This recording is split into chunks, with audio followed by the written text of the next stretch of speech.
Selves, while I go through this introduction, I just want to make sure we can clearly get the recording for the meeting. Thank you.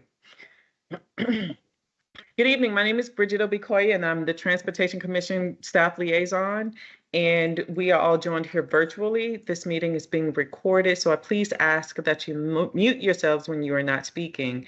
Before I start with the agenda items tonight, I want to know if there are any citizen comments for matters that are not on the agenda.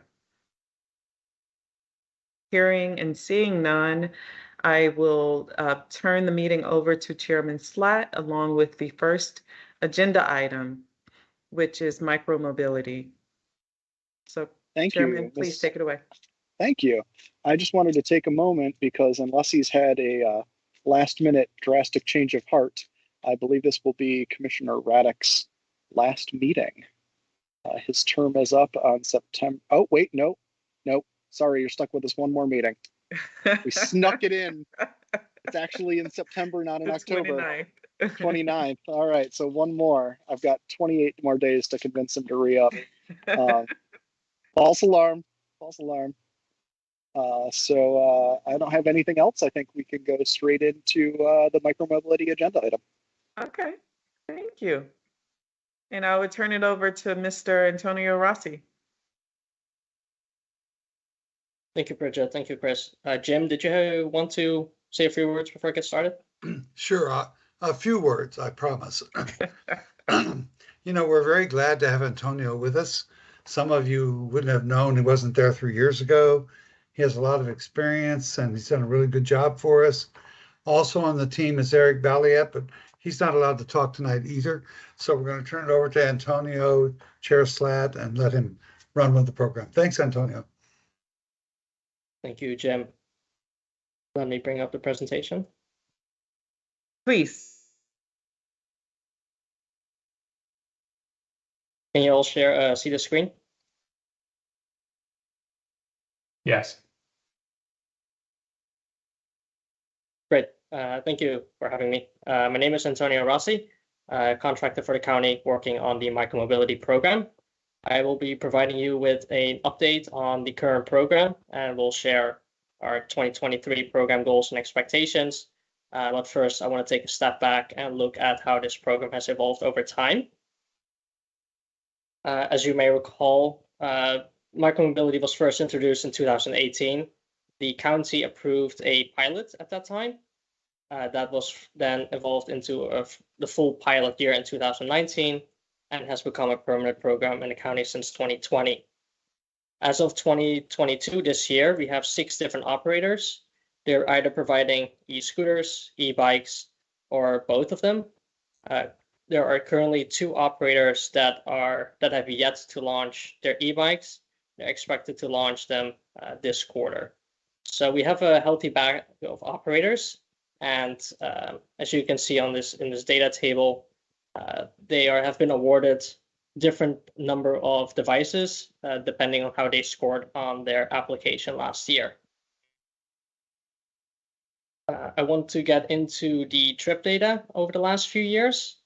The blue line indicates the 2019 trip number of trips, as this was a result of the early initial craze of micromobility and scooters, and has fallen a little bit, partially due to COVID. But this falls in line with general public transportation trends that ridership has taken a general hit. But we are seeing a positive rebound in 2022, indicated by the yellow line. We're seeing positive month-over-month growth, hitting about 55,000 rides in July and 53,000 rides in August. I think that has been, so we've hit our peak at this point. But again, we're seeing a positive growth over the gray line from 2021 and a significant rebound from 2020. So these are all promising signs that people are returning to daily work, leisure activities as things have opened up. Perhaps of interest is to understand where these trips are taking place. That's the graph on the right-hand side. The top line, gray line, these are internal trips. Currently, about 85% of all micromobility trips are taken within Arlington County, meaning that both trip starts and trip ends occur inside the county. About 7% of trips start inside the county and end elsewhere, either in DC or in Alexandria. Comparably, 7% start outside Arlington and end inside Arlington. And there's a very small percentage of trips, fanatic users, perhaps this is attributed to e-bike capability as well and comfort. These are riders who travel through the county, meaning that they start in Alexandria and end in DC or comparably so. Relating to trip mode share, as you can see, the third bullet point, significant majority of trips are taken by e-scooter, 95% of trips, whereas only 5% of trips are taken by e-bike. Again, this is not including capital Bikeshare numbers, but this falls in line with the devices that are currently deployed in the county. There's 93% of devices that are deployed are e-scooters and only 7% are e-bikes. That's why the mode share is leaning so heavily towards e-scooters at this time. We will continue to monitor this as Helvis and VO, the two operators that have not deployed their e-bikes yet. And once they do, we may see a change in mode share, which would indicate perhaps a preference towards e-bikes versus e-scooters, but that's still to come. Partially attributing to this ridership growth this year is because of our equity emphasis area requirements. This year, we are using the Metropolitan Washington Council of Governments equity emphasis areas as a way to improve or increase accessibility. These 8 areas, we mandate that operators deploy at least 1% of their device in each of these areas on average. And furthermore, we require that they deploy 13% of their devices across all 8 areas. And then what is the impact of this new requirement that was set in place this year? We will start with the graph on the right. In 2019, 2020, and 2021, you will see that the percentage of trips starting in equity emphasis areas hovered around 4%. With this new requirement in place this year, we see that has increased twice as much. I think we're averaging about 9.5% this year, showing that once we provide devices in equity emphasis areas, there is demand or people are able to use those devices. So we're seeing very positive ridership from equity emphasis areas, and we definitely hope to see this trend continue. The graph on the left-hand side, equity member data year to date. The way this is defined and built is that each operator has their own access program, meaning that those residents who are on government assistance programs, who do not have a bank account, who do not have a smartphone, or do not have a credit card, can directly apply to operators. And if they're accepted into their program, that is considered an equity member. So the orange line shows equity member trips year to date. This shows an increasing trend. This doesn't tell us too much because this is a general ridership pattern.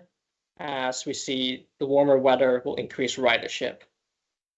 Perhaps more of interest is the blue line, the number of equity members that have signed up this year.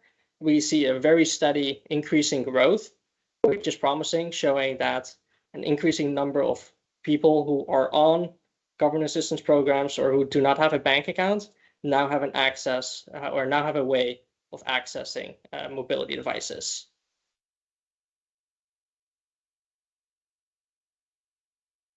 So this has been a very promising start to the program this year. And again, this has started this year, so we do not have any comparable data to compare to previous years in regards to equity member trips or number of equity members. Next, I would like to review the initial, what happened initially once when micromobility devices hit the streets in Arlington, there had been a significant number of complaints relating to parking, sidewalk riding, safety, user behavior. But as you can see with this graph, there's been a downward trend in the number of complaints. The only remaining complaint that we receive and that we are continuing to receive relate to parking. You see there's a little spike in July of this year. This may be related to, again, having a high number of trips occur this year. But again, a very promising sign that as the program has evolved over the years, as residents have been accustomed to micromobility devices, we see a decrease in the number of complaints. We are trying to address these complaints, or try to address these remaining parking complaints with corrals. You may have seen some of these corrals already installed in the county, and we're currently installing a lot more. The initial corral locations are in high density areas. We try to place them next to crosswalks, so it's easy for user accessibility. And most of the time, these areas adjacent to crosswalks, there's no car parking allowed. So we will not be removing car parking for the majority, or if not all, of installations. Depending on the size of available space, we can either install 2 or 3 bike racks at any site, and we work with residents, businesses, and property managers. So in the last few weeks, we have worked with 2 different property managers, and we've installed a corral near their vicinity. And yesterday, we received a compliment from a neighborhood council or a homeowners association who had requested we do something about illegally parked cars. And the solution that was devised was to install a corral there that would not only prevent illegal car parking, but it would also offer solutions to scooter parking. While we encourage operators to deploy their devices at these corrals, we obviously welcome individuals with their personal bikes, e-bikes, and e-scooters as well, if they see these. So we really want this to be encompassing for all people and all devices. This map shows planned and installed corral locations. This is a little outdated just because of the number of installations we've done in the last month. So prior to this month, we had installed 19 corrals. This month we installed an additional 35, and the plan is to install 100 corrals each fiscal year for the next fiscal years. These are funded by permit operator fees. So the revenue generated by this program, we try to use to install new infrastructure.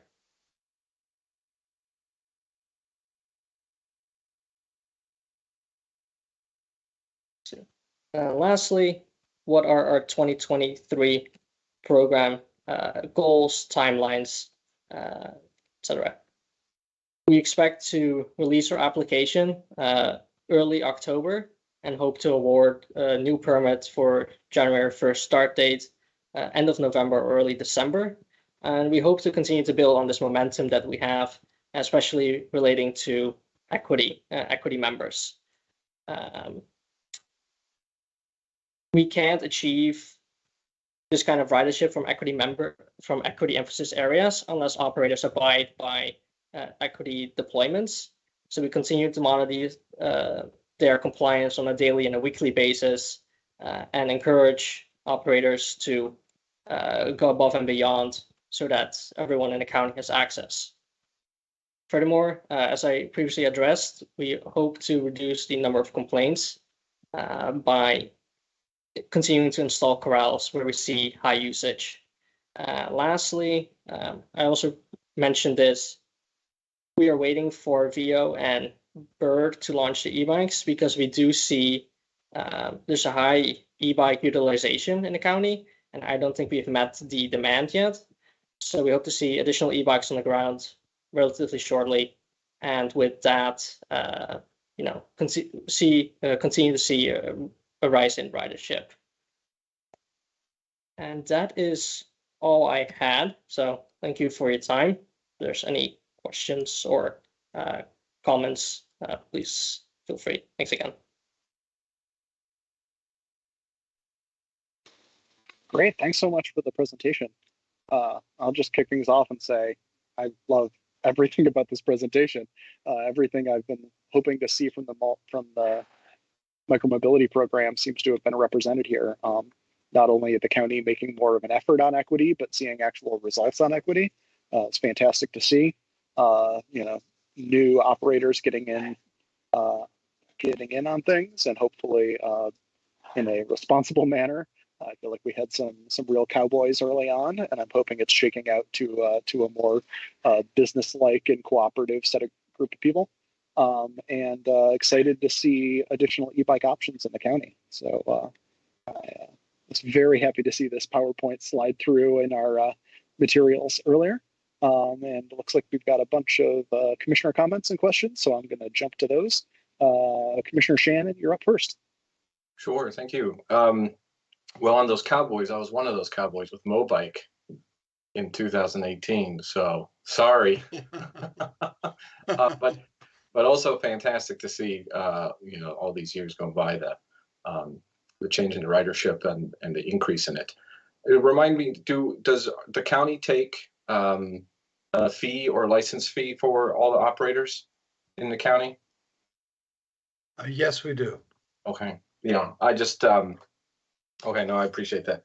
Really, just my initial comment was just it's good to see that this is increased and built out. I do know a question I had is, a lot of the corrals seem to be in more of the built-up urban areas. Are there plans to expand that into some of the suburban sides of Arlington? I do know that they're not abandoned or whatnot, but the increase, I think, there'd be an increase in ridership in those directions. Yes, definitely. We do have plans for those. Again, this is a multi-year project. So we have 100 corrals planned for each year for the next 4 years, with our initial focus, again, being on high density areas, just because that's where we're seeing the ridership. But we are looking at more suburban neighborhood levels as well. Thank you. And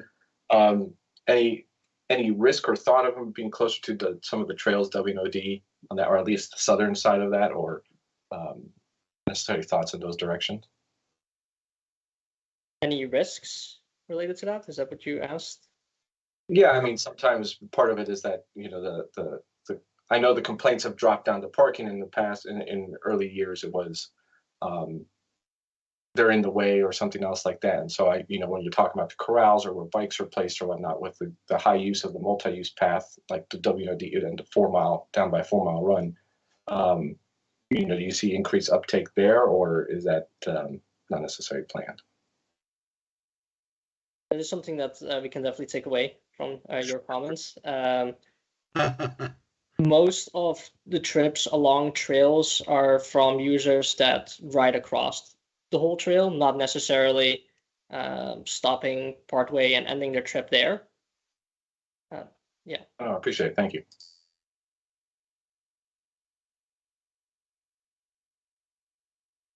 Commissioner Nolan, you're up next. Awesome. Yeah, great presentation, Antonio.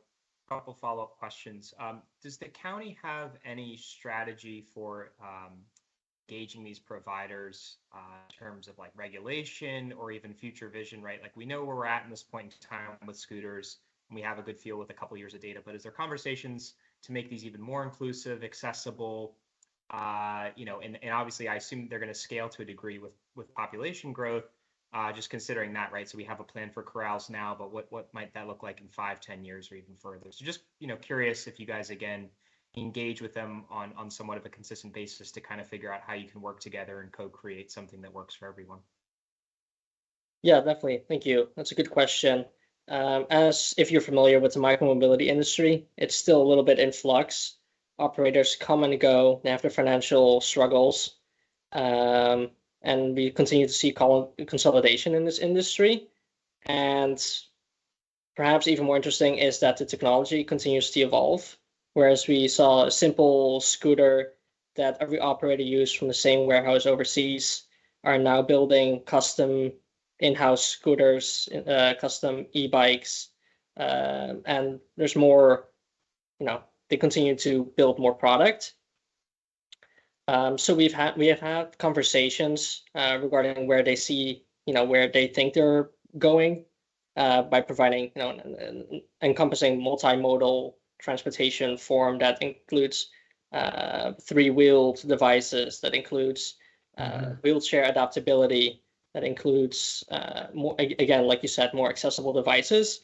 And what that does is perhaps a strain on capacity, charging network-wise. So we're looking at a step ahead to see how can we work with operators to provide a charging network, for example. How can we reduce their vehicle miles traveled, balancing the devices, if they can partner with us by installing charging infrastructure, for example. And then just second question quickly, is there anything around safety data tracking and how that might be viewed, right? So I know we're talking less complaints, we're talking more trips, especially in the equitable areas. Is there anything to kind of back that up also, if not now, in the future, potentially around what safety might look like to ensure, again, this is a workable approach? Yes, thank you for asking. We require operators to provide monthly data to us. Part of this data package is reporting any crash data that they receive. From the last few years of reviewing these reports, they are underreporting. And as a result, we have to liaison with the county police department or with any other outside traffic data sources to validate actual crash data. But as far as we can tell, the number of crashes, severe crashes even, is extremely small compared to the ridership, which, yeah, negligible at this point. Thank you. Great. Commissioner Brose, you're up next. Thank you. I am also a very enthusiastic early adopter and really excited to see the progress that has been made with micromobility and the e-scooters. And I agree. I think e-bikes probably will increase in use as they become more available. So I think that's great. And I'm really pleased to see the equity work that's been done. I'm just a quick question for you, Antonio, around I assume the bikes are just left in these equity locations that you've identified. Is anything else done other than making them available in those locations, like or advertising or whatever, or is it simply that people see them and use them? If you know. At this time, we don't have mandated events. That is something that we've discussed. A new incoming operator, VO, that's expecting to launch shortly, has expressed interest for a tabling event. I know Helbis was at the county fair a few weeks ago. So operators are doing this on their own basis. But yes, I think a proactive approach from us would be beneficial. Yeah, it looks obviously like it's getting a lot of traction, so that's exciting as well. Thank you. Commissioner Brose, if I could mention for a couple seconds for all Sure. of you. Thank you. We're not unaware of the fact that enforcing equity zones can be a challenge, right? We just actually had a meeting today on that. Yeah. And we have some methods to make that, let them know very more seriously that we're interested in this. And you'll see us in the next few weeks taking action to try to make sure they live up to their responsibilities, which I'm sorry to say in some cases they aren't. Okay. But we're going to work on that. Thank you. No, thank you for mentioning it. Again, I just seeing the graphs there and the obviously opportunity there just is heartwarming. And yeah, anything you guys can do to keep making it happen is great. Thank you. You bet. Commissioner Terry, you're up next. Hey, can y'all hear me okay? I'm sitting in an airport, so thanks here. Thanks for the presentation. One clarifying question. When you were talking about parking, are you talking about parking for vehicles or for the micromobility, the complaints you got? The parking complaints that we receive are for micromobility devices. That they were, can you characterize those complaints?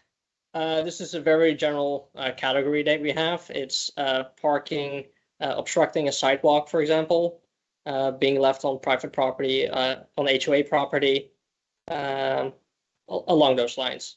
Got it. Okay, thank you. Then I think the follow-up question, in the pictures you showed for the corrals, which are great, it didn't seem to me clearly marked for micromobility devices. Are those just not reflected in the pictures? Or, I mean, I feel like if I was riding my own bike, I would feel like it was a parking area where I could park my bike and not necessarily for the micromobility shared services. Good point. Thank you. I think I perhaps forgot to mention. So all locations where we've installed devices, these are shared with the operators. So we share a map with them, and they are encouraged to put them on the user app as well, so that users of the devices can see on their app once they're ending their ride, if there's a corral nearby. And is there something for people who are just who may not have the app, who may be riding their own bike to realize it's supposed to be for e-bikes or e-scooters? We're not limiting to which devices can and cannot use these corrals, but on the county website, on our micromobility page, we have a corral parking link, which again shows the locations of all of our corrals, including the description whether each side is a 3-rack configuration or a 2-rack configuration. Okay, thank you. And then I've got a question about the ridership for low-income folks. Just wondering, how are you really trying to publicize and get engagement from the community and use from that members of that community?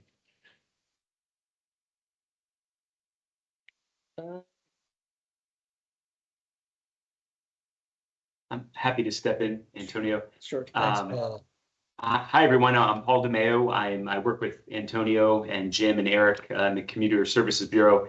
To answer your question, marketing is up to the operators to do. We've simply regulated it so that it's going to be less problematic. All those complaints that you saw on the chart. So we try to regulate it so that there will be a set number of devices on the street, and to help coordinate and encourage their usage. But we really leave it up to the operators to market their services. Of course, we have a website to give public information about the different operators, and also about following up on Commissioner Ambrose's question. I'm going to provide a link to the equity programs that the operators offer. There are many things that they're doing to market their own services. Do you know, is there any requirement on the operators to actually engage with leaders in those communities as well, to figure out, just ask questions? What are you looking for? What do you need? Where do you need it? Talk about the devices, things like that, as part of their requirements. We don't currently have those requirements in place, but as we were discussing internally program goals for next year, this is something that we can definitely discuss further and consider. I think you're right that we're mandating that they deploy the devices there, but as of yet, we haven't received feedback from the people in the equity emphasis areas, what they prefer or what they are looking for. Yeah, I would just encourage you to actually engage with the community that we're trying to get to use the devices, and get feedback directly from them, whether that's done from the county directly or from the providers. But just have that as a requirement, I think, would be a key thing if we want success here. But just excited about the deployment, and of course, encourage any discussions of safety and helmet use Yes. for folks as well, because that's a big concern for me too. So thank you. Thank you, Commissioner Terry. Commissioner Price, you're up next. Thank you, Mr. Chairman. I appreciate it. First, let me just say, Antonio, thank you for the presentation. It was fantastic. I mean, Jim, Antonio, Paul, you guys, I can't say enough good things about what you have done. I don't think you get enough thanks. I don't think the county staff get enough thanks for all you've done. But Jim, I do remember the first time. It's really sad. I've been on the commission that long. I remember when you came in, talked to us about the pilot and how new it was, and how you were not sure what was going to happen. But now I think things are going completely well. I like the program. I like the fact that we're going to expand e-bikes. As an owner of an e-bike, I think it's a great idea. So again, thank you so very much for all your work on this. My question is, I know early on in the pilot, at least in those early stages, there was a pretty strong policy. I live in sort of a suburbanish, more suburban than the urban corridor of Arlington. So I live in kind of a suburbanish area of Arlington, and I can assure you, and it's not me, my neighbors are kind of not happy about the spreading around of all the scooters that are in my neighborhood. So one, I would encourage in Woodmont to have some corrals, possibly near the Woodmont Community Center. That's a plug. But my second one, I guess, goes to my second question really is, I thought there was a policy early on, if there were dormant scooters, that were not moved within a day or two or even maybe three, that the company was mandated to come pick those up and move them into a place where they could be of better use. And I didn't know if that policy is a county policy or like a bird scooter policy or a joint policy, but is that still in effect? And if so, is it being enforced? As a matter of fact, it is in effect. Of course, when we know it, we want them to be removed within 2 hours of notification. Now, I would be remiss if I said that's happening, but we, and Antonio can give examples. We've had situations where certain members of the community have come back to us on our email or wherever they've contacted us and said, hey, I've been trying to resolve this for 3 days or whatever. And I must say, Antonio and the group, when they go back to them, we get fairly quick response. We definitely want to continue to do that. I hear what you're saying, but we definitely require it. I appreciate that, and kudos to Commissioner Terry with the comments about safety and the need to wear helmets. I definitely would encourage the use of helmets. Before the pandemic, I was an avid user of the scooter, so I used to carry my helmet around all the time, and I don't do that anymore. So I'm kind of jealous because I see them all around the neighborhood, and I just want to take one. But I know my wife would be very angry at me if I was riding it without a helmet. So anything you could do to encourage helmet use would be great. And I will leave it at that. Again, thank you, gentlemen. Thank you, the county. Thank you very much. Great. Commissioner Lantelmi, you're up. Yeah, thank you. Great presentation, great program. It's evolving very nicely. I'm actually gratified but not surprised that the number of complaints are going down. I think it's because both the users and the community at large are up the learning curve, and everyone's getting used to seeing them, getting used to using them, and there's probably an evolving set of norms for how they're used and how to watch out for them. So I think that's great. I'm very happy with that. Thank you for the equity program. I think it is needed, necessary, and I'm encouraged that it seems to be the uses are growing in those areas. That is great. My question is, do we think that the addition of the e-bikes by these providers will have some sort of negative effect on the capital Bikeshare program? Or will it simply be a supplement to that program? And I'll go offline. Thank you. Paul, would you be able to address this? Yes. Yeah, it has impacted ridership on Capital Bikeshare, but that's okay. I think what's happened is, rising tide raises all ships. Probably everyone has heard that saying before.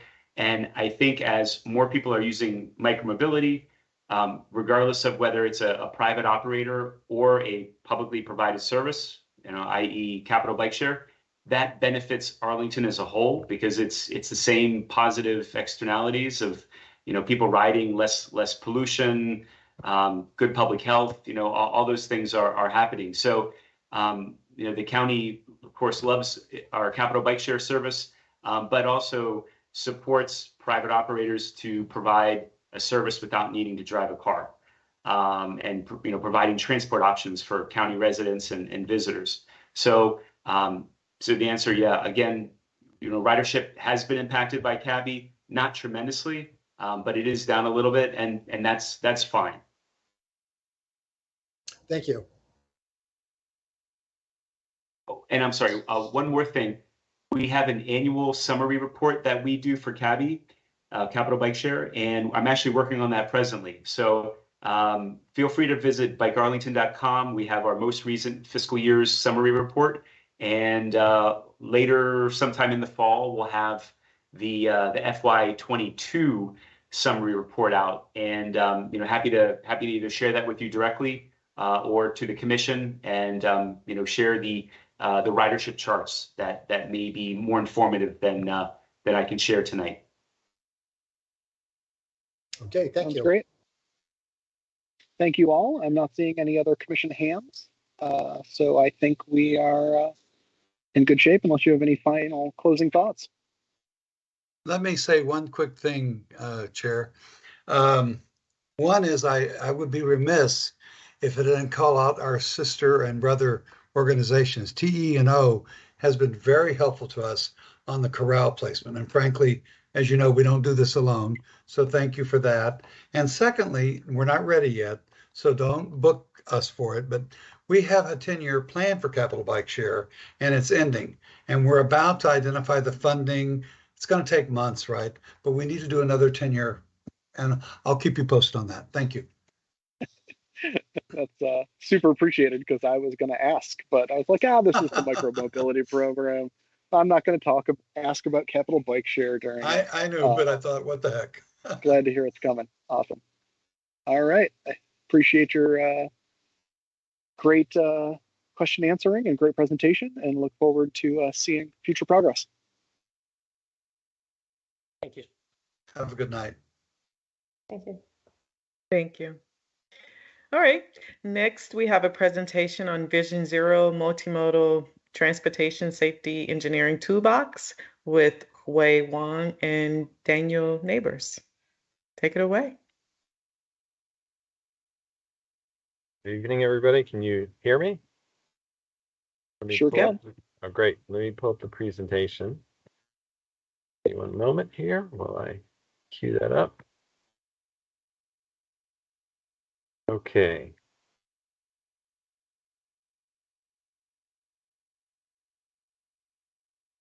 It's working. Can everybody see that?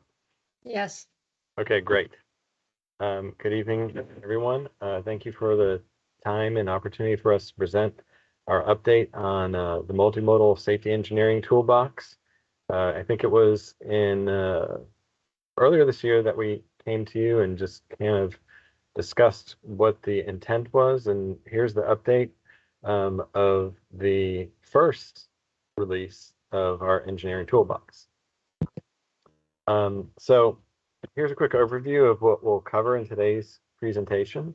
We'll go over just a review of what the objectives of the toolbox were.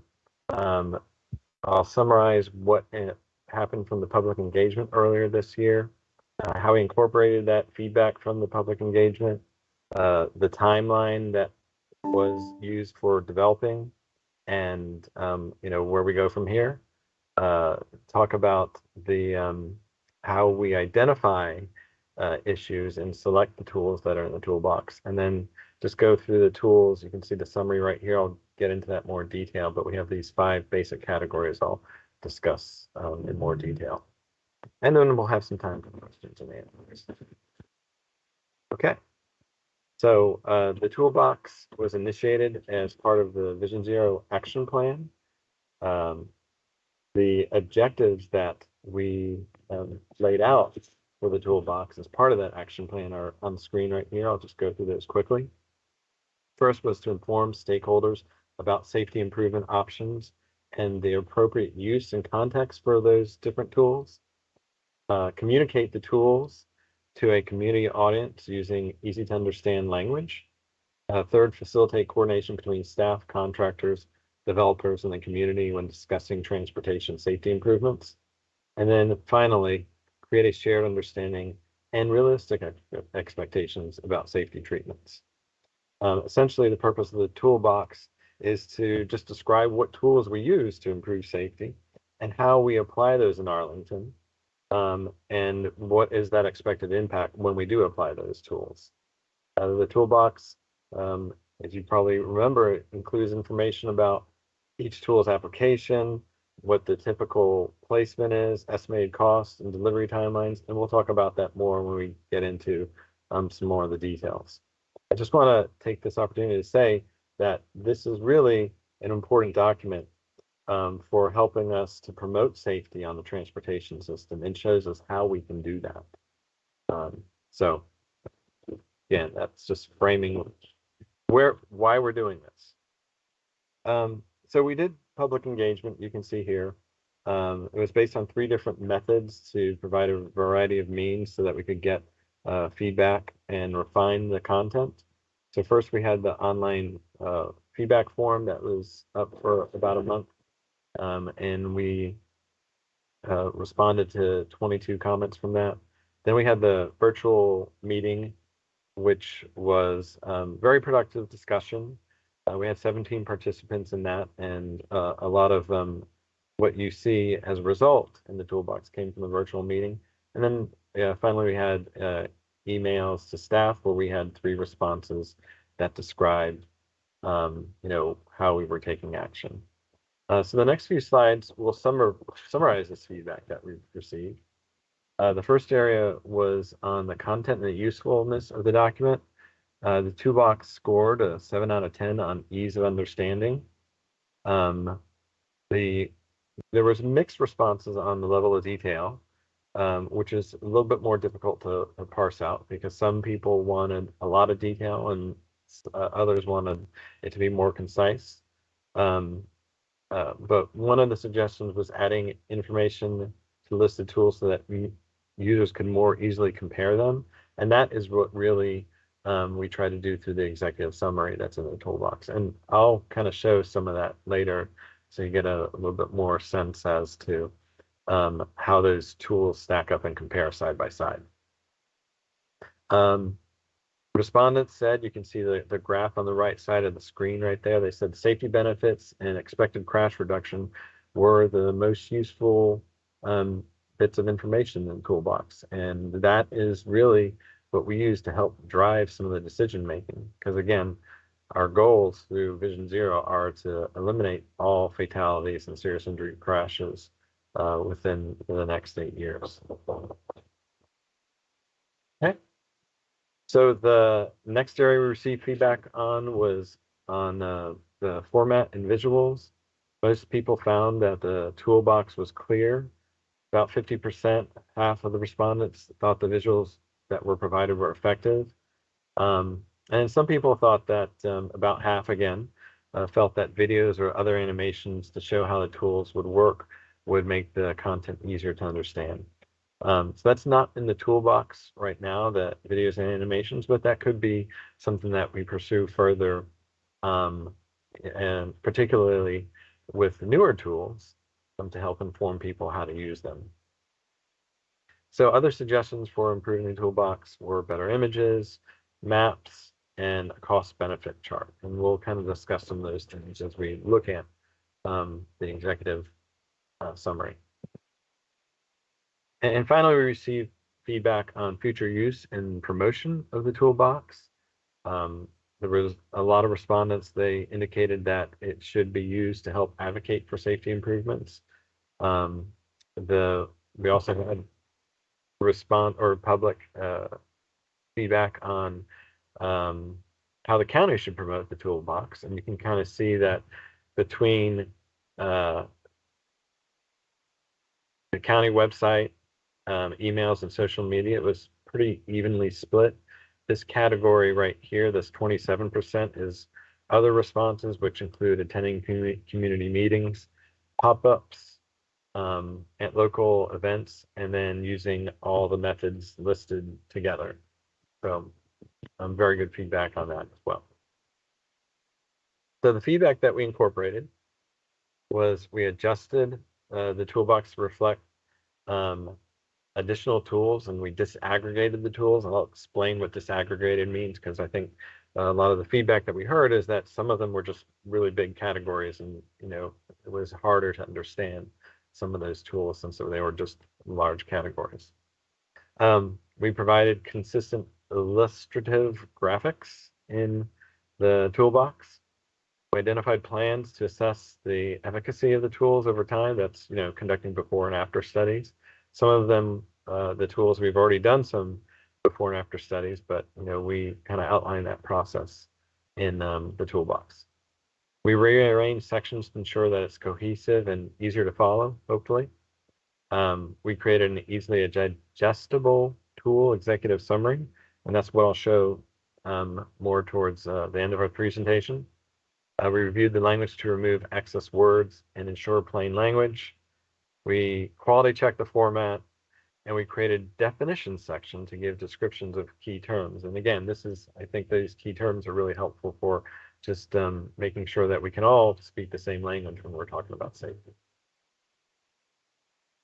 So this is what I referred to just a moment ago about, kind of reformatting or, kind of rearranging and figuring out how we can better represent tools that we use. So you see on the left, well, on the very right left side, you see there's these categories. Right now I'm showing two categories of tools: crossings and signals, and transit facilities. See my cursor, hopefully, just pointing those out. And you go over to the next column, you see what were the tools that we originally included in the toolbox. So we disaggregated some of those, like signal timing and phasing. It's not crossed out because it's not in there, but it's added as a lead pedestrian interval. And the lead pedestrian interval is just when the pedestrians get a head start with in advance of the parallel vehicular movement and a signalized intersection. So what was signal timing phasing is now a lead pedestrian interval and phasing modifications. And we also have a category traffic signals, which is the signal themselves.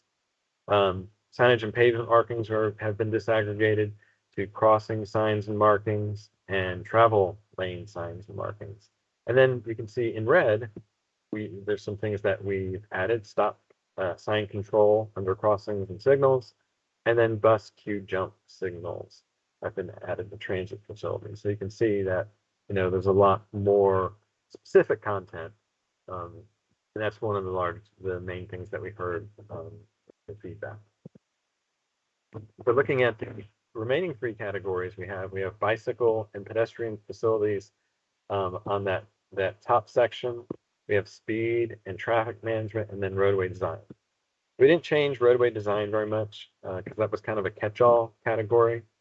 But you can see in bicycle and pedestrian facilities, we kind of disaggregated this one big category that had all bicycle facilities. And now we have bike boxes, two-stage turn boxes, buffered bike lanes, conventional bike lanes.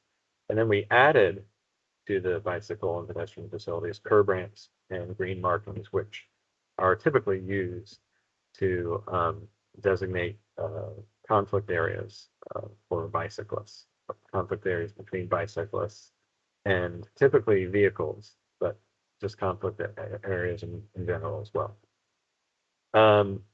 For speed and traffic management, we added chicanes, speed cameras, and traffic circles. And then, like I said, roadway design pretty much stayed the same. So here's a timeline that shows, what we've done in the process of developing this first round first version of the toolkit. So after we, got all the feedback from earlier in the year, the next major event was in May. We had the Vision Zero annual meeting where we just really talked about, everything that happened in the first year.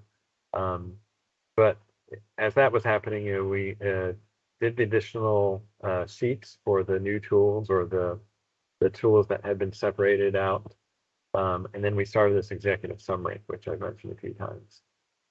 So in June, we kind of worked on the executive summary, revised the toolbox, and up till right about now, we're working on revisions and published now this first edition of the toolbox. And we're going to update commissions to talk about this is out there. This is something that we can all use as a tool to help promote safety and how we would do that. And in the future, continuing this internal to county staff and external education on these tools, we'll continue to take community field feedback on tools in general, anything we're doing on the streets, basically. And we'll update the toolbox as necessary. If there's new tools that we see that are out there that we want to try out, and we see that they work. I had mentioned very briefly that we will, on the newer tools, we'll do before-after studies. If this is something that we see is working in Arlington, then it's something that could be updated and part of the toolbox. So that kind of touches on this next point is like, how do we select the tools? You can see here, this kind of describes basically a 4-step process that we follow. Because we're not using the tools as like a menu, like this is what I want to do. We're looking at, we're identifying locations first. That's the first step. The second is we're doing an in-depth analysis of conditions at those locations. And then third is we're then, based off of the identification and analysis, looking at what tool will best accommodate safety. And then, of course, the fourth step is implementation. The graphic on the screen here kind of illustrates that in a little bit more detail. So this kind of first stack right here is that, at first identify location identification. You'll see that could be various means. It's not inclusive, this list here, but it can include the safety data analysis, which we're doing a lot of. Could be through capital and development projects, planning studies, and community feedback and requests. Then we analyze that data. Look to confirm those issues, select the appropriate tools. That's kind of that third step, and then implement the tools. And in that implementation, there's various ways to implement, as there's various ways to identify a safety issue. So, implementing tools, we can do signage and marking projects, which are pretty quick projects. We can do policy or regulations that kind of hit things more broadly. We can do pilot projects, which I mentioned. We have ongoing pilot projects where we're testing out if a treatment works and improves a safety condition as intended. We have quick build projects, which are projects that we're trying to, get in the ground. We recognize the safety need, get it in the ground as quickly as possible. Could be through inexpensive materials, or it could be something that's a little bit more robust, such as minor concrete work. And of course, capital projects is the big one that handles the bigger projects. But like I said, this process kind of forms a loop where we continue to evaluate the performance of tools. Again, we want to be using tools that are helping to improve safety. So we will be evaluating them and looking at particularly those pilot tools to make sure that they are serving the purpose that we hope they do. Peter seems to be hung up a little bit here. Is anybody there?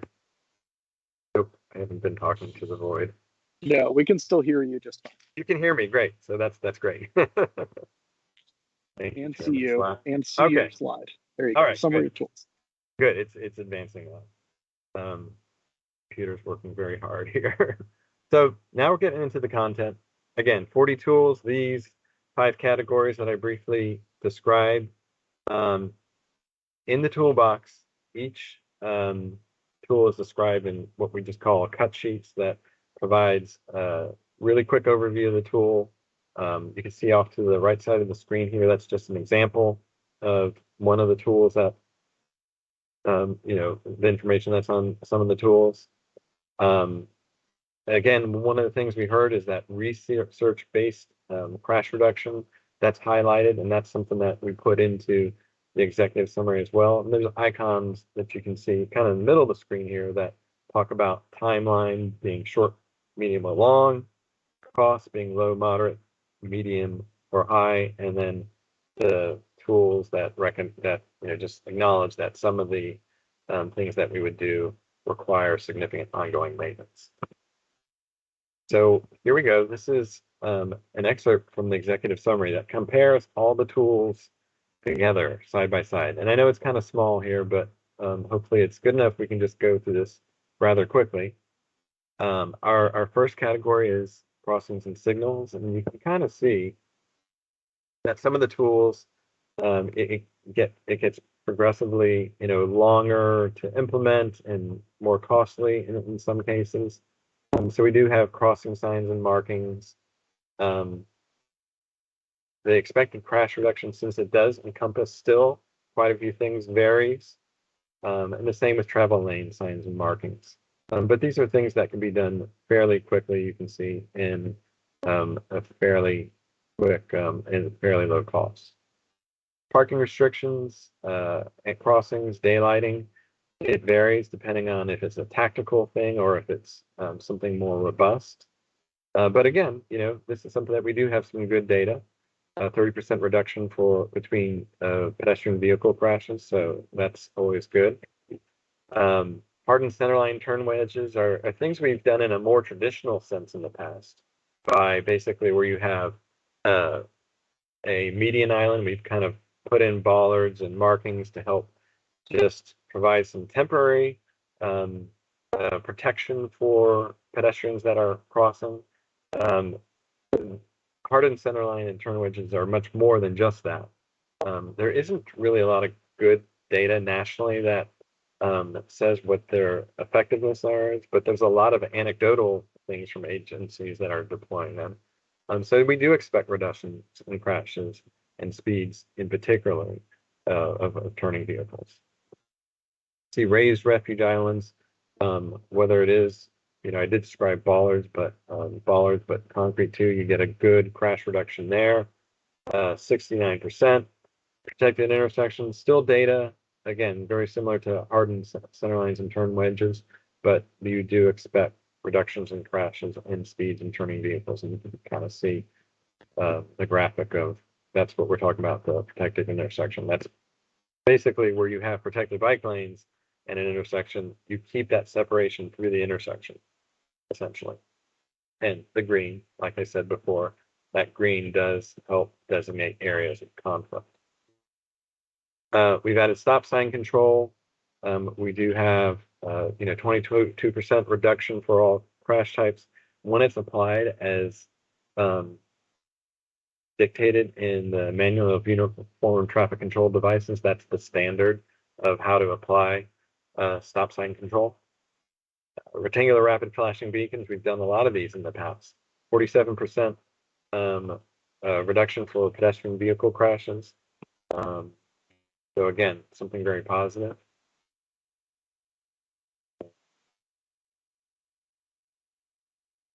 Advancedness, then that would be wonderful. Might take a second here.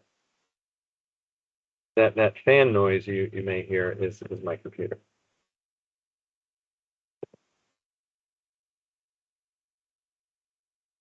Yeah, Dan, this okay. There we go. Yes. I apologize. It's taking long. We're getting close to the end now. So more crossings and signals, pedestrian hybrid beacons, sometimes called a hawk, 55% reduction. These are more costly things you see now. Traffic signals, 30% reduction in all crashes when it's applied as governed in the Manual of Uniform Traffic Control Devices. And again, that's one of the more costly things. Traffic signal backplaces are pretty low cost, but again, really good data on how it mitigates vehicle crashes, 15%. Phasing modifications, this is maybe a little bit more complex, and one of those ones I mentioned we took that we separated out the LPI on this, and that's the next thing. But phasing modifications here is anything where you maybe have a protected left turn, you do other phasing things similar to that.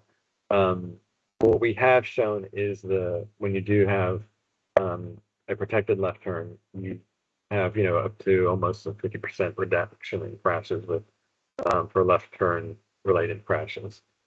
But again, that's one of those broader categories. But the LPI is one of those things we pulled out separately. Again, the LPI, in case you're not familiar, we do have quite a few that are up in the county. It's when a pedestrian gets the walk signal, they will get the walk signal 3 to 5 seconds in advance of that adjacent parallel vehicular movement. So that gives the pedestrians an opportunity, or bicyclists, if you will, an opportunity to establish themselves in the crosswalk. And then vehicles, of course, have to yield to pedestrians. But really good data on that. Red light cameras, something we used. You see that there's a range there, 16 to 25%.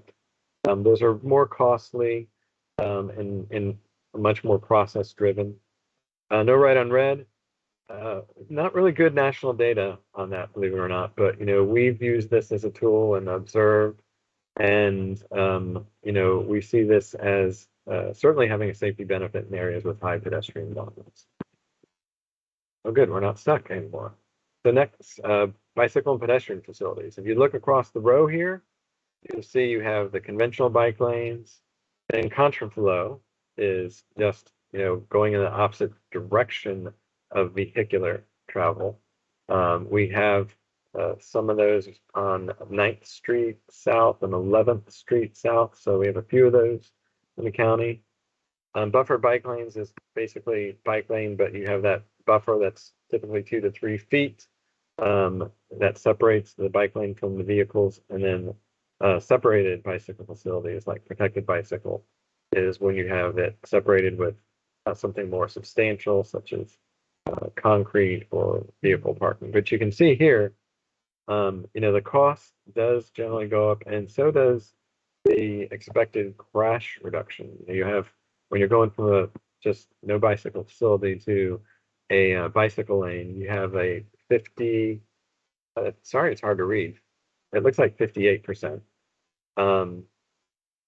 Contraflow, again, nothing definitive, but again, there are studies that show reduced risk.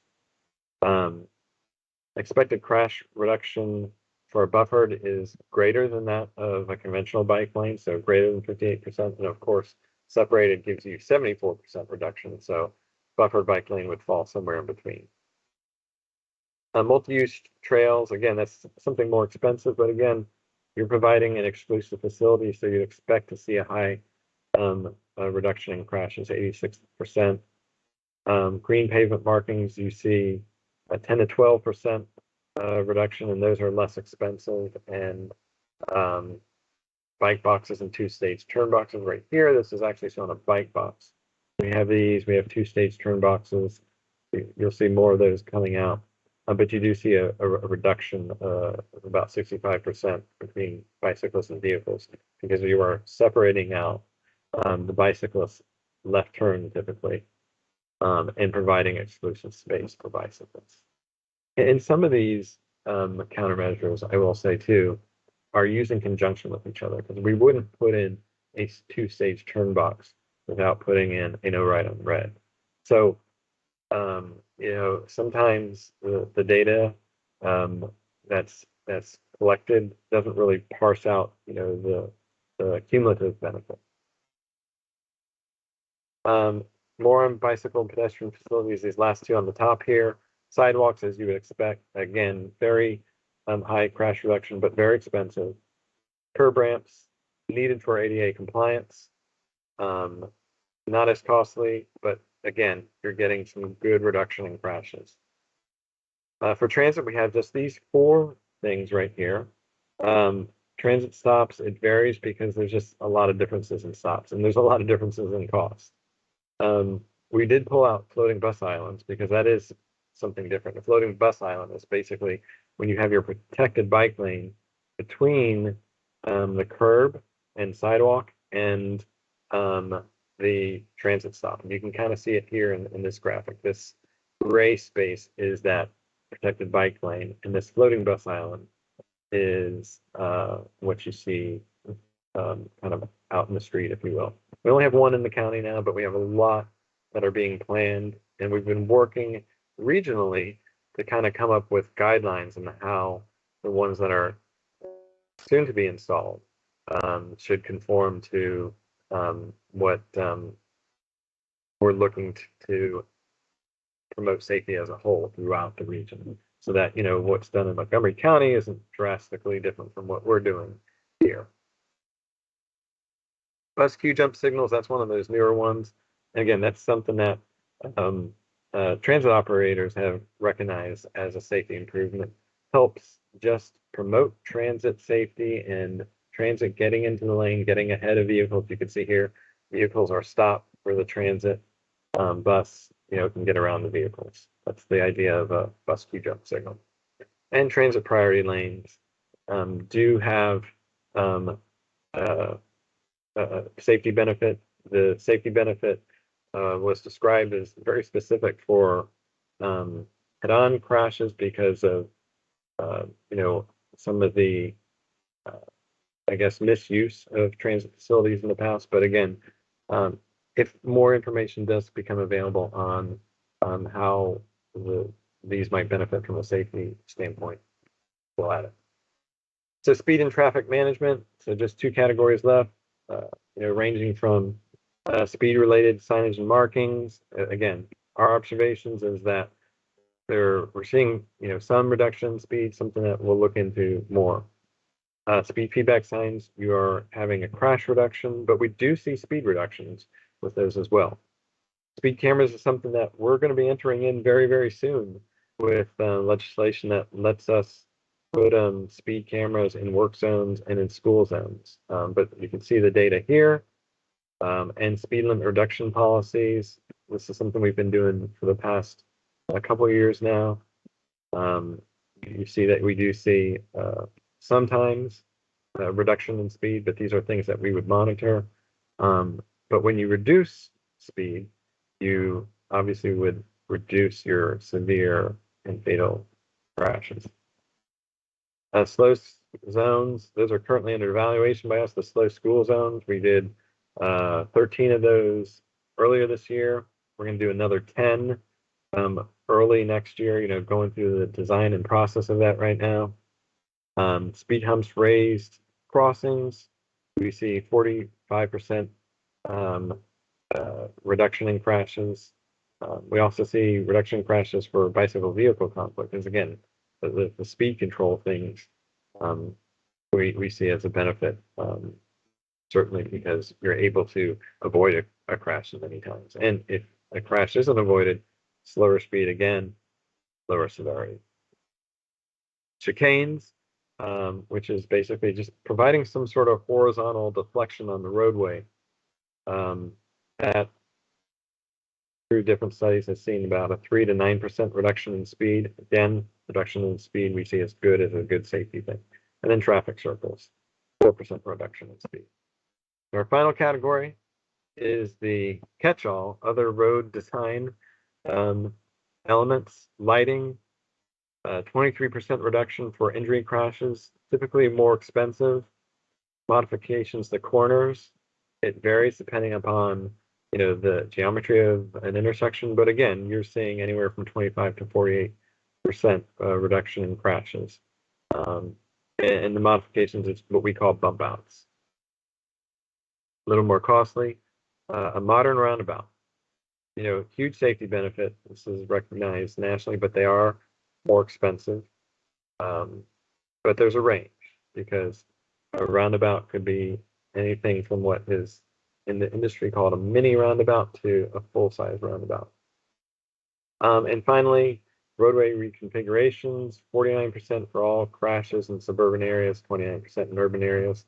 Something we have been embarking on and are this year as well. A little bit more costly and more time because some of the planning and coordination is entailed with a bigger change such as that. So how can we all use the toolbox? This is the ideas we got from different commissions, committees, APS, and public. Again, started off by saying you can use it for advocating for safety projects and a more and safer multimodal transportation system. You can use it for advocacy to just really contribute to discussions about transportation and how we improve the safety of transportation. Support applications for neighborhood street projects and create a shared understanding of how the different treatments would work during project discussions. Used during review of site plans and large scale developments to inform requests from developers for improving the multimodal transportation system. Again, just using it in all contexts, but specifically we had feedback using it for multimodal access to parks and trails. Use it to promote and encourage low carbon forms of transportation, like walking, bicycling, and taking transit. And finally, to advocate for a safer transportation system that is accessible to users of all the roads. So that sums up the formal presentation. I would be happy to take questions at this point. And Hui is also, Hui Wayne, the Bureau Chief for TNO, is on to help answer questions as well. Fantastic. Thank you for the presentation. Yeah, it looks like a big improvement. I really appreciate staff's hard work on this. I was one of those people who gave a fair amount of feedback on the initial version. So thank you very much for that. While the rest of the commissioners get their hands up or whatnot, if they have questions or comments, I know we got our draft a little late today, not the 48 hours we usually hope for, but I did have a couple of things that jumped out at me on a quick perusal. One is, thinking about how I'm going to use this going forward. I do often get into conversations with my neighbors about lane widths in Arlington. We often are narrowing lanes or have narrower lanes than some of our other folks, which we do to reduce speeds and improve safety. And I don't actually see that correlation laid out anywhere in the safety toolbox. There's a couple entries that do talk about pavement markings, but I don't see anything that really kind of calls out that particular relationship. And I was wondering if that was maybe just an oversight or if that was kind of an intentional choice. That's a good question, Chairman Slatt. Again, the toolbox is the purpose that we saw was to kind of help inform. It doesn't get into a lot of design details. Some of those, and this is one of the things we heard in some of the feedback. There's links provided that provide some of those details, and we didn't want to have a toolbox that had to be updated, or you're updating multiple documents and they're not in sync with each other. So something like that is specifically referenced in some of those documents that are provided links to. So again, we're trying to strike that balance of, how much do we put in here, and we don't want to create a dichotomy that, we're kind of competing with other resources that are out there. We want this to kind of be something that does provide a conversation starter, does provide knowledge of here's the things that can be used, but for that greater detail, you really have to click on those links. Gotcha. Yeah, and I can see not wanting to get super prescriptive and say, this is the perfect lane width, or this is what we always put in. But I think from a standpoint of somebody trying to come to this toolbox and say, cars are going too fast on my street, what are the kind of things that the county might be able to do to deal with that? I think, making it clear that like, a narrower lane width is the kind of thing that can result in lower speeds, is a high level enough thing to merit inclusion in the toolbox. The only other thing that jumped out at me on my initial read this afternoon was it's great to see LPIs pulled out and to see traffic signal modification still in there. I do get a lot of questions and see a lot of suggestions in the community about all-way walks or barn dance signaling as a safety improvement. And I was wondering if there had been talk about maybe pulling that out as a tool. It's one of those things that can, in my experience, can be tough to explain to people what an appropriate context is for that and why we don't see it more frequently. And I think there are very good reasons there. And so it just jumped to mind as something that might be useful to have in the toolbox to help with those conversations. I was wondering if that was something that was discussed for inclusion. Yeah, we did have conversations on that. And, some of the tools that you don't see are things that we haven't really done. And we kind of need to test it ourselves to see, like, what are the parameters of where it would work. There's a lot of jurisdictions that have done that or tested it, but not very wide scale. Obviously, close to us, DC has. San Francisco was known for doing a study a few years ago that had a few corridors where they did that. There is information out there that helps to glean what is optimal. We, in that specific tool, haven't really gotten to a place where we can find out what is a place we can test that. That's not to say we won't, but that's why it's not in the toolbox, because we really need to test it ourselves to figure out, what are the pros and cons, if you will. What are the constraints we have when deploying that? Again, ADA is one of those things that is kind of very critical in that. And that's, some of the agencies that I've talked to, mentioned, that was one of their big challenges, because for that to be useful, what a lot of agencies have done is not just the box movement, but the cross movement too. And that's when it becomes a big ADA issue. So these are things that we have discussions internally, and if we can find a location, it's something that we would pilot. And then if we think it works, what does it work? How does it work for us? Great, thanks so much. Commissioner Shannon, I think your hand's up first. Well, let me get back to the screen here. No, I appreciate the presentation, very informative. Thank you for all the time you put into this. One question I had just stuck out when I was reading it is there's where you have the primary user groups, and this may be a little bit more just kind of interpretation at being a relatively new face here. When we get to the pedestrian side of the different tools or toolboxes, the primary, and this is some of the conversations we have here in neighborhoods and with others, the primary user groups on some of the pedestrian or bike tools highlight just the bike or a scooter, but then some of the costs are a little higher. It just comes off to me as more a little bit isolating to say if someone is focused on their car ride home or getting to work, that why would I support better protected bike infrastructure if it only supports scooters and bikes and doesn't help me as the driver?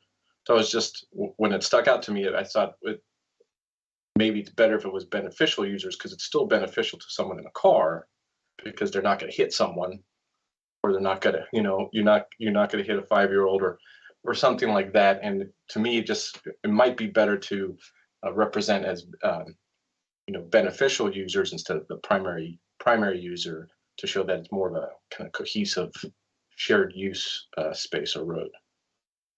So that's the only thing that really popped out of me during this review here. Thanks for the comment, Commissioner Shannon. I appreciate that. Commissioner Landelmi. Yes, thank you. I would think well, first of all, is this going to be a living document that as more possible tools are created or modified or whatever, that this will be changed without waiting 5 years to do? Will it be changed as tools evolve? Number one. Yes. Okay, great. Second, can we somehow set expectations with this so that any group using it, be it a neighborhood or a developer or somebody else who sees a potential problem and says, "Oh, I want A, B, C, D, and E," even though technically you can't use D and E. Not every possible solution in here is going to fit for every problem that comes up for various reasons, some good and some not so good. But this can't be seen as being, we're going to be able to put everything everywhere. So that's sort of just a comment going forward. An example, and some of these things really, I think, need to be maybe elaborated a little more. For example, stop signs. When I was president of our civic association here, we were looking for, we had a stop sign at an intersection with Key Boulevard. At first, we wanted a four-way stop.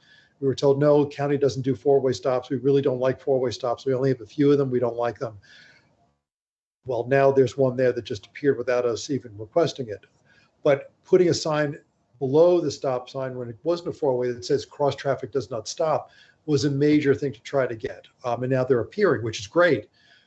But are we going to be having some sort of, where the standards evolve as to where a stop sign goes and whether it's a four-way and whether the traffic doesn't stop is allowed, that doesn't show up anywhere. And maybe it shouldn't because it's too detailed, but it does matter because you can have a lot of push-pull just on what type of stop sign is going to be here. And that's just one example. And I think a number of these other potential tools have flavors within the tool that can be very, very different depending on who's looking at it and who's advocating. Again, that's a comment. Thank you. Thank you. Commissioner Price, your turn. Thank you, Mr. Chairman. Again, always like to start off saying thank you. Thank you, Dan. Thank you, Hui. I've been involved with Vision Zero since we started doing this. I'm sorry Christine is not here. She is a champion of this stuff and she's done a phenomenal job, and so have you all. So I appreciate all of this and appreciate you. I like to start off definitely with the positives. I also appreciate the fact that in this document, you've actually even called out that this is not a toolbox designed for the community to select and choose. Well, I'd like to see, a four-way stop on my corner. I'd like to see, as much as I would like to be able to do that, but I don't think that's the appropriate or the intended use of this toolbox, which gets me to the point of, while I appreciate you going through the various tools that were there, I'm really more concerned and like to see focus on its actual implementation, because I mean none of this stuff is new. I know that the planners versus the engineers in the county and actually throughout the country usually have this kind of love-hate relationship. They love to hate each other because of course the planners are right and the engineers are wrong. But what I would like to see is, how are these tools currently being used, or in what current, like how have you influenced, based on this toolbox, influenced the engineering department and getting them to see things in the different way? That I'd like to know what projects are being used. I mean, we've seen it sprinkled out, on Langston Boulevard. There's talk about doing, I think it's transit signal prioritization, but I mean that's one of a small area of the county. And I'd like to hear from you where are these projects being considered? How are they being considered by the engineering department in projects throughout the county?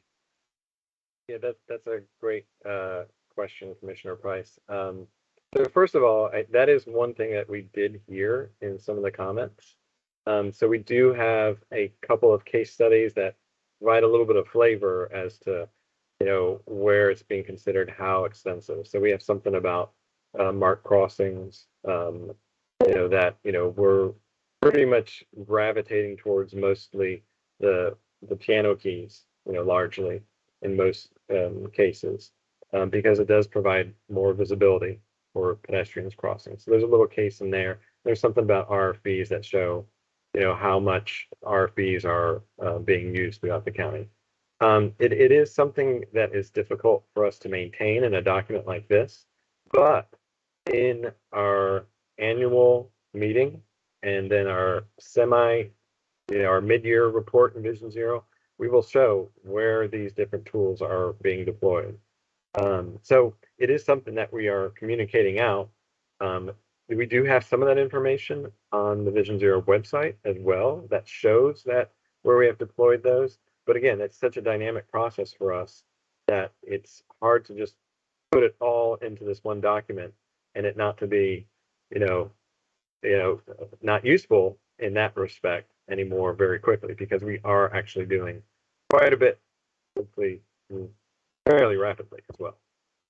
And Hui, I see you have. Yeah, I just want to layer it on, Commissioner Price. If I understand your comment, I think part of your question is also about like how are these tools, the ideas of using these tools penetrating through the staff, through the projects? Are people really start to utilize them? I will just say we have seen, that's part of the purpose of us creating these documents for people who are very much familiar with this and or being advocating for that. This to you guys may be like 1 + 1 = 2. Why are you showing me that? Why do you spend time to put it in writing?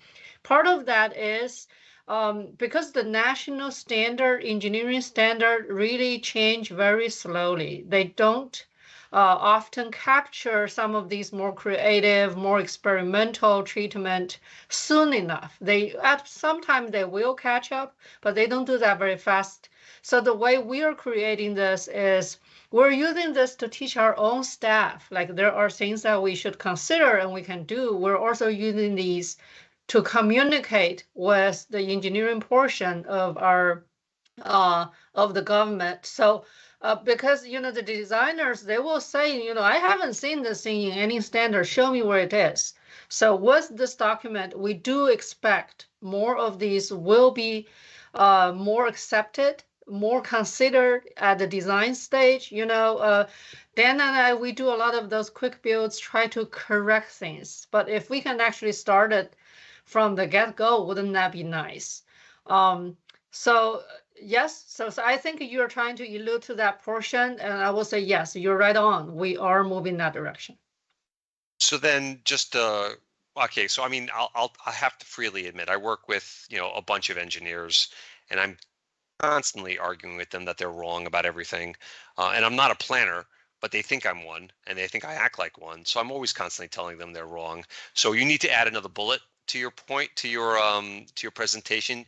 I think it was under the to use this document to show that transportation engineers need to rethink their thinking. Good luck. Point taken. I know that slide we mostly meant to provide ideas of how the community use it, but you're right. We didn't put it there, but we use it too. Exactly. Yep, exactly. Thank you thank you both.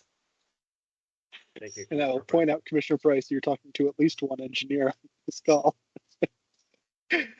Commissioner Ludlow, if you're up next. Yeah, thank you very much. Thank you all for all of your work on this. This is really important. I think all of us feel this as we walk and bike and take buses and transit around Arlington, and I think broadly this is really appreciated.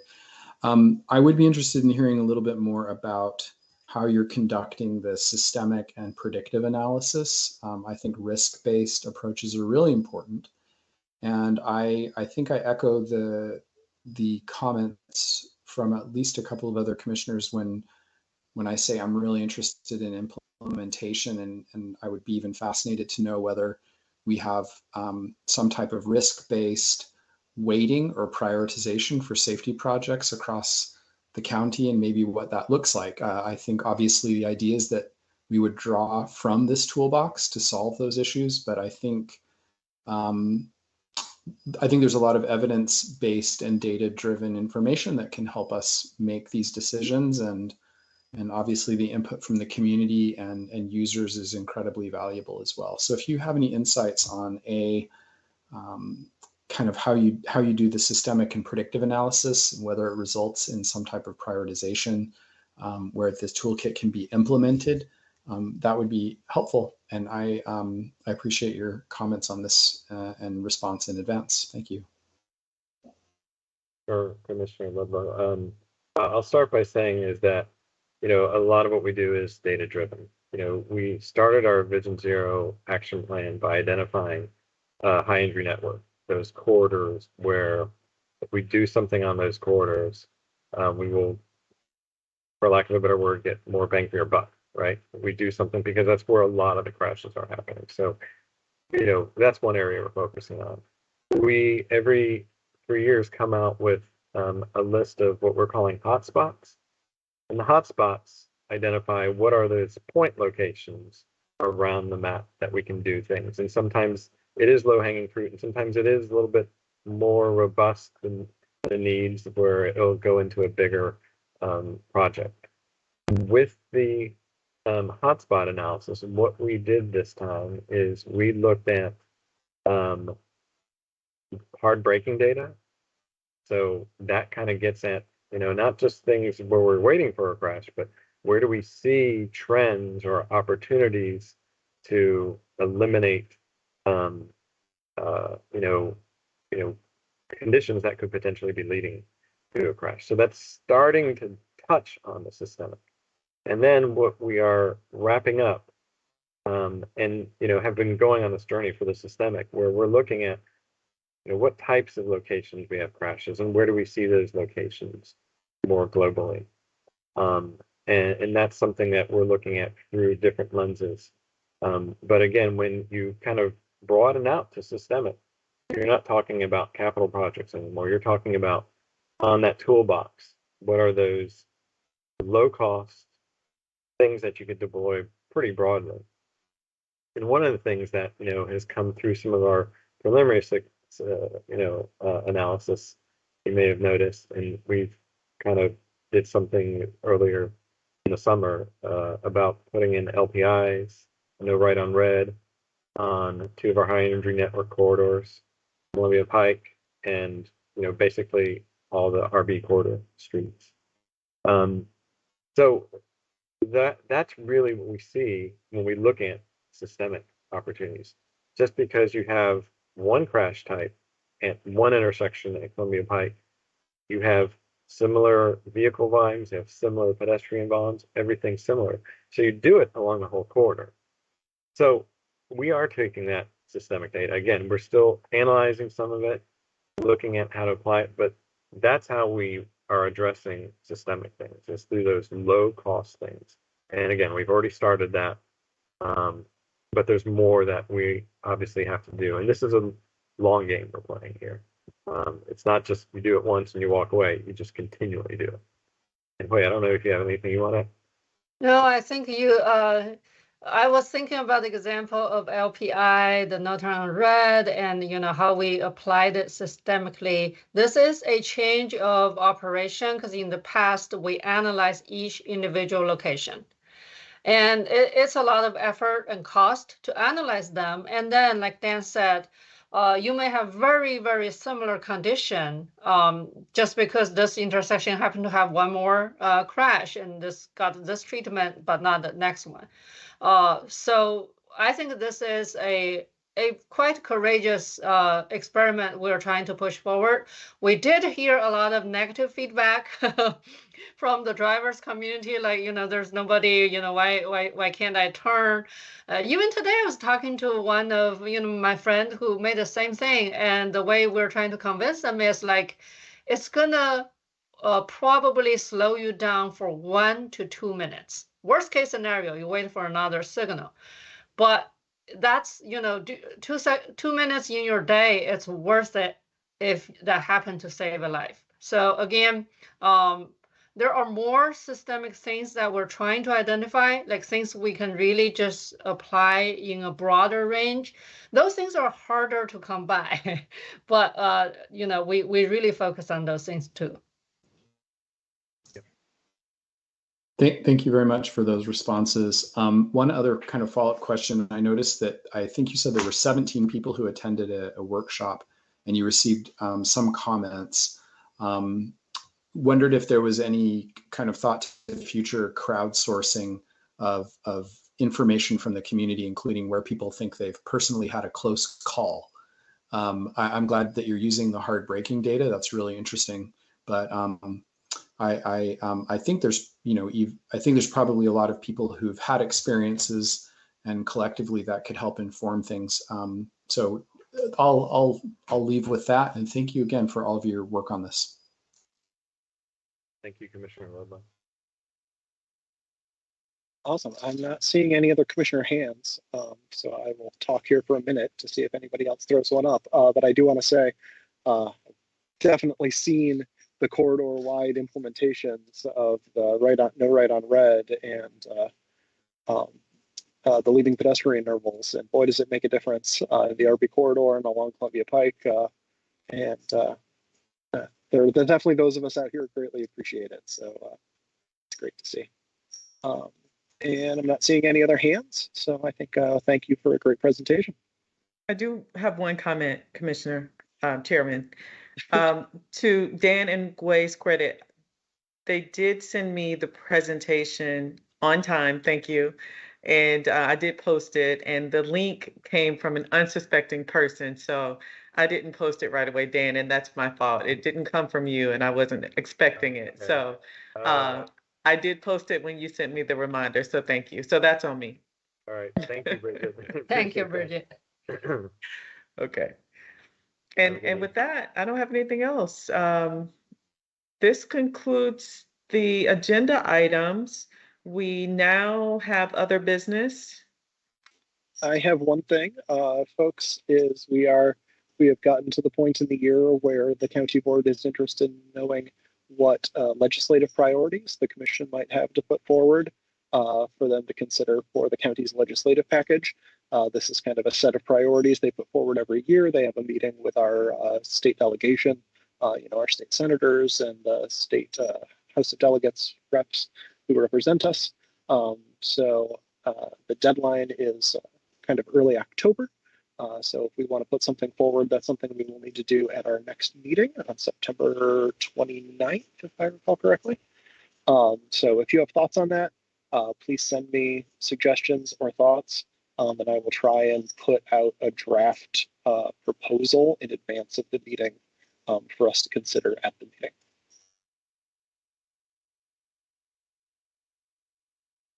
For instance, currently bikes in Virginia cannot follow leaving pedestrian intervals, as Dan suggested earlier in the meeting. So that might be a good thing to put on the legislative agenda.